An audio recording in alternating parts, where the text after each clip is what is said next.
শীতকালের এত রকম সবজি দেখে কার কার মাথায় আমার মতন প্রচুর রেসিপি ঘুরতে থাকে বলো তো। তোমরা দেখছো প্রিয়াঙ্কাস ফুড ডায়েরি, আর আমি প্রিয়াঙ্কা আজকে শেয়ার করব কিন্তু ভেজিটেবল চপের রেসিপি। তবে আমি শেখাবো না, আমি কিভাবে বানাই সেটাই তোমাদের সাথে শেয়ার করব। আর কি কি ভুল ত্রুটি হবে, তার থেকে কি করে মুক্তি পাবো সেটাও শেখাবো। আর কিন্তু জানাবো যে এটা স্টোর করে রেখে দিলে বাড়িতে গেস্ট আসলে কোনো চিন্তা নেই, এই শীতকালে চটপট তেলটা গরম করে একটু ভেজে দিলেই কিন্তু রেডি হয়ে যাবে ভেজিটেবল চপ। তো চলো দেখে নিই কী করে আমি এটা বানাচ্ছি। তার জন্য আমি এখানে সাদা তেল নিয়েছি, তার মধ্যে আমি এখানে 1 চামচ কিন্তু পাঁচফোড়ন দিয়েছি।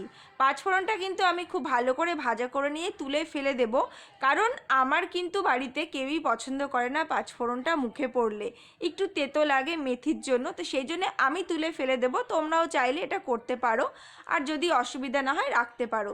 এবারে আমি কিন্তু এর মধ্যে দিয়ে দেবো আরও 1 চামচ মৌরি, কারণ আমি চাইছি মৌরিটা আমার মুখে পড়ুক। মৌরিটা কিন্তু খেতে ভীষণ ভালো লাগে, তো সেই জন্য মৌরি দেবো আমি এখানে। তারপরে দিয়ে দিচ্ছি আমি আদা আর কাঁচা লঙ্কা বাটা 2 চামচ। ঝালটা যে যার স্বাদ অনুযায়ী দিতে হবে। তারপর কিন্তু খুব সুন্দর করে মশলাটা কষিয়ে নেব আমি। তারপর আমি এর মধ্যে অ্যাড করে দিচ্ছি এর মধ্যে গাজর আর বিট।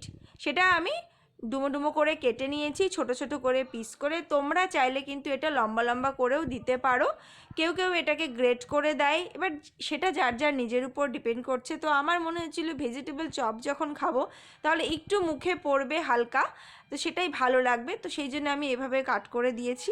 এবার কিন্তু এটাকে ভাজা করে নেব খুব সুন্দর করে, যতক্ষণ না পর্যন্ত এটা নরম হয়ে যাচ্ছে। খুব সুন্দর করে ভাজা করে নেওয়ার পর এর মধ্যে দেখতেই পাচ্ছ খুব সুন্দর করে ভাজা হয়েছে। এটা ভাজতে কিন্তু আমার 7-8 মিনিট টাইম লেগেছে। আর কারা কারা তোমরা এখনও আমার চ্যানেলটাকে সাবস্ক্রাইব করোনি তারা অবশ্যই ভালো লাগলে সাবস্ক্রাইব করে দিও। এবারে আমি এর মধ্যে অ্যাড করে দিলাম আলু সেদ্ধ, দিয়ে দিচ্ছি নুন, আর এটা কিন্তু একটু মিষ্টি মিষ্টি হয় তাই অবশ্যই চিনি অ্যাড করে দিলাম।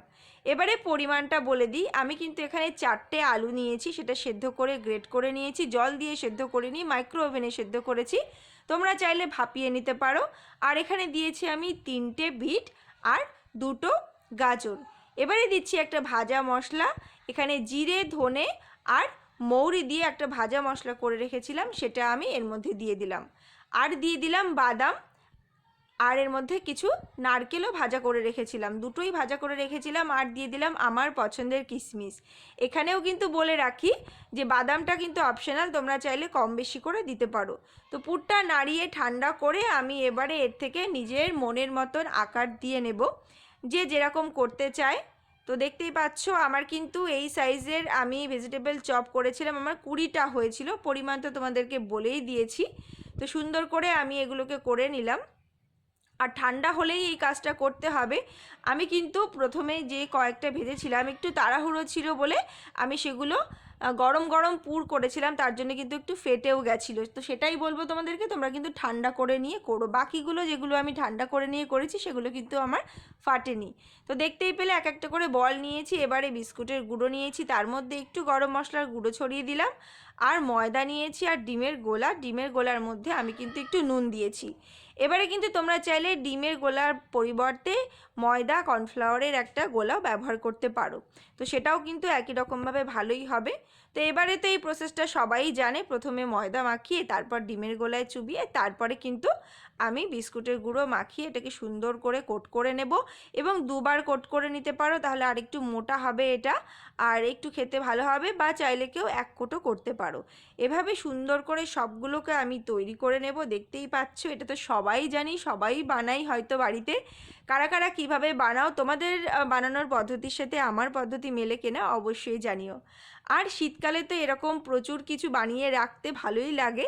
আর প্রচুর প্রচুর রেসিপি কিন্তু শীতের স্পেশাল রেসিপি তোমাদেরকে আমি শেয়ার করেছি, আমার চ্যানেলে দেখতে পারো। তো যারা যারা এখনও দেখোনি তাদেরকে বলবো দেখে নিও, ভালো লাগলে কিন্তু সাথে রেখো আমার চ্যানেলটাকে। এবারে কিন্তু সোজা তেলে ফ্রাই করে নেব। আমি অলরেডি ভেজে নিয়েছি কিছু, তারপরে আমি আবারও সেকেন্ড ব্যাচ এখানে ভাজা করছি। এবারে তো আর কিছু বলে দেওয়ার নেই, শুধু গরম গরম ভাজা করার পালা আর খাওয়ার পালা। এর সাথে কিন্তু তোমরা একটু টমেটো সসের পরিবর্তে যদি মনে করো কাসুন্দি ব্যবহার করব, সেটাই মনে হয় ভালো হবে বেশি খেতে। তো এবারে কিন্তু সুন্দর করে ভাজা করে এটাকে খেয়ে নিতে হবে। তো দেখতেই পাচ্ছ গোল্ডেন করে আমি এখানে ভাজা করে নিয়েছি।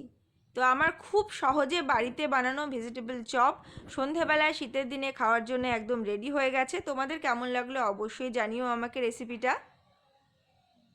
তা আমার তো দেখেই মনে হচ্ছে এখনই চা নিয়ে বসি। তো চলো আরেকটা টিপস যেটা শেয়ার করব বলেছিলাম তোমাদেরকে, যেটা স্টোর করে রাখবে কিভাবে। তো আমি এখানে একটা বক্সের মধ্যে এরকম তলায় টিস্যু পেপার দিয়ে নিয়েছি।